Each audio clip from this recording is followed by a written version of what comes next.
రేవంత్ సర్కార్ అయితే ఒక మంచి పని చేస్తుంది.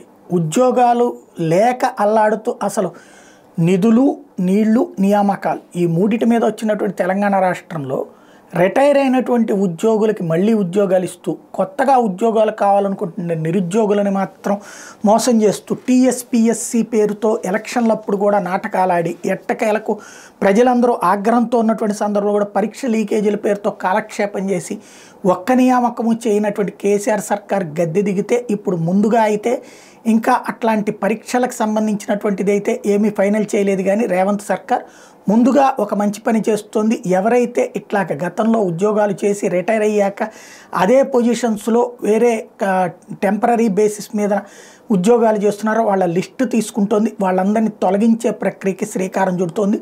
తద్వారా ఆ అవకాశాలని సీనియర్లకు ఇచ్చి ఆ సీనియర్ల ప్లేస్లో జూనియర్లకి అవకాశాలు ఇచ్చేందుకు ప్రిపేర్ అవుతుంది. ఇది మంచి పరిణామం.